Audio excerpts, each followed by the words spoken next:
నమస్తే, నేను Yogita. Welcome to సత్యాగ్రహి.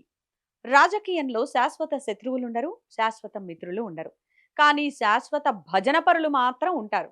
అవును, మీరు విన్నది నిజమే. ఇప్పుడు తెలుగు రాష్ట్రాల్లో ఒక కొత్త బంధం హాట్ టాపిక్ అయింది. అదేంటో తెలుసా? అక్కడ బాబు, ఇక్కడ రేవంత్. మధ్యలో రాధాకృష్ణ వాయించే భజన తబల కాంగ్రెస్ ముఖ్యమంత్రి రేవంత్ రెడ్డికి, ఏబిఎన్ రాధాకృష్ణకి మధ్యున్న ఆ ఎనలేని ప్రేమను చూస్తుంటే ముచ్చటేయడం లేదు సరికదా. జనాలకి మైండ్ బ్లాంక్ అవుతోంది. ఎందుకంటారా? రేవంత్ రెడ్డి కాంగ్రెస్ కండువా కప్పుకొని సీఎం సీట్లో కూర్చున్నా, ఆయన లోపలున్న టీడీపీ కార్యకర్త మాత్రం అప్పుడప్పుడు నిద్ర లేచి మరీ బయటపడతాడట. ఎందుకంటే ఆయన వచ్చింది చంద్రబాబు స్కూల్ నుంచే కదా. ఆ స్కూల్ సెంటిమెంట్ని, ఆ పాత అభిమానాన్ని ఎక్కడా తక్కువ కాకుండా అటు రేవంత్ రెడ్డి, ఇటు రాధాకృష్ణ ఇద్దరూ కలిసి బాగానే బ్యాలెన్స్ చేస్తున్నారు. తాజాగా హైదరాబాద్ అమీర్పేటలో జరిగిన ఒక సీన్ చూస్తే ఎవరికైనా ఇదే ముచ్చట గుర్తొస్తుంది. ఇక అసలు మ్యాటర్లోకి వెళ్దాం. అమీర్పేటలో టీడీపీ వ్యవస్థాపకుడు దివంగత ఎన్టీఆర్ విగ్రహాన్ని ఆవిష్కరించారు. దానికి చీఫ్ గెస్ట్ ఎవరో తెలుసా? సాక్షాత్తు కాంగ్రెస్ ముఖ్యమంత్రి రేవంత్ రెడ్డే. అబ్బా, ఎంత అద్భుతమైన దృశ్యం! చరిత్ర తెలిసిన వాళ్ళెవరైనా ఈ సీన్ చూస్తే ముక్కున వేలేసుకోవాల్సిందే. ఎందుకంటే అసలు కాంగ్రెస్ పార్టీకి వ్యతిరేకంగా ఆ కాంగ్రెస్ ని గద్దెదించడమే సింగిల్ పాయింట్ ఎజెండాగా పెట్టి ఎన్టీఆర్ టీడీపీని స్థాపించారు. అలాంటి రెండు విరుద్ధ ధృవాలు ఇప్పుడు ఎలా కలిశాయో ఆ దేవుడికే తెలియాలి.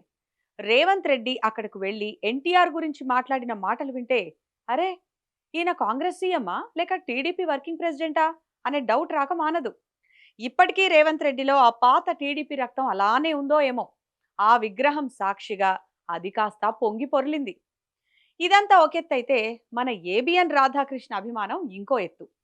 అక్కడ ఏపీలో చంద్రబాబుకి, ఇక్కడ తెలంగాణలో రేవంత్ రెడ్డికి భజన చేయడమే ఒక ఫుల్ టైం జాబ్గా పెట్టుకున్నారు రాధన్న. రేవంత్ రెడ్డి ఏం మాట్లాడినా, అది ఎంత ఘోరంగా ఉన్నా రాధాకృష్ణ కళ్లకు కనిపించదు, ఆయన చెవులకు అస్సలు వినిపించదు.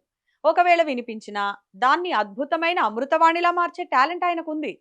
ఈ విగ్రహావిష్కరణ రోజున కూడా అదే జరిగింది. రేవంత్ రెడ్డి మైకు పట్టుకొని రాజకీయ ప్రత్యర్థులపై, ముఖ్యంగా బీఆర్ఎస్ నాయకులపై పరుష పదజాలంతో, అసభ్యకరమైన మాటలతో రెచ్చిపోయారు.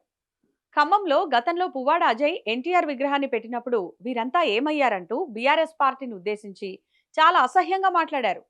సరే, రాజకీయంలో విమర్శలు కామన్ అనుకుందాం. కానీ ఒక రాష్ట్ర ముఖ్యమంత్రి స్థానంలో ఉండి అలా మాట్లాడటం ఏంటని జనాలు ముక్కున వేలేసుకుంటుంటే, మన రాధాకృష్ణ మాత్రం ఆ బండబూతుల్ని, ఆ ఘాటు వ్యాఖ్యల్ని తన పేపర్లో తాటికాయంత అక్షరాలతో ప్రచురించి మురిసిపోయారు. అబ్బో, ఏం జర్నలిజం, ఏం విలువలు అని అనుకుంటున్నారు. సాధారణంగా సమాజంలో బాధ్యత గల ఒక పత్రిక ఏం చేయాలి? ఒక లీడర్ నోరు జారితే దాన్ని ఖండించాలి, లేదా కనీసం సున్నితంగా చెప్పాలి. కానీ ఇక్కడ రాధాకృష్ణ రూటే సపరేటు. ఏ మాత్రం ఇంగిత జ్ఞానం ఉన్నా ప్రచురించకూడని ఆ బూతు పురాణాన్ని ఫ్రంట్ పేజీలో హైలైట్ చేసి పండగ చేసుకున్నారు. అందుకే ఇప్పుడు సోషల్ మీడియాలో అభిమానులతో పాటు సామాన్య జనాలు కూడా రాధాకృష్ణపై విమర్శల వర్షం కురిపిస్తున్నారు. రాధాకృష్ణకి పచ్చ కామెర్లున్నాయి కాబట్టే లోకమంతా పచ్చగా కనిపిస్తోంది. రేవంత్ రెడ్డి ఏం చేసినా సరే అది ఆయనకు ఒక అద్భుతమైన వార్తలాగే కనిపిస్తుంది అంటూ నెటిజన్లు సెటైర్లు వేస్తున్నారు. ఒకప్పుడు కాంగ్రెస్ ని తిట్టిన నోటితోనే ఈ రోజు అదే కాంగ్రెస్ సీఎం ని ఆకాశానికి ఎత్తేయడం ఒక్క రాధాకృష్ణకే చెల్లింది. మొత్తానికి చూస్తుంటే తెలంగాణలో రాజకీయం చాలా ఇంట్రెస్టింగ్ గా మారింది. రేవంత్ రెడ్డికి కాంగ్రెస్ సీట్ ఇచ్చినా మనసు మాత్రం పాత గూటిపైనే ఉందనేది అమీర్పేట్ సాక్షిగా ప్రూవ్ అయిపోయింది. ఇక రాధాకృష్ణ భజన పర్వం ఎలాగూ కంటిన్యూ అవుతూనే ఉంది. బాబు గారి స్కూల్ స్టూడెంట్స్ ఎక్కడున్నా రాధాకృష్ణ పేపర్ ప్రమోషన్ వాళ్లకు ఫ్రీగా దొరుకుతుందన్నమాట.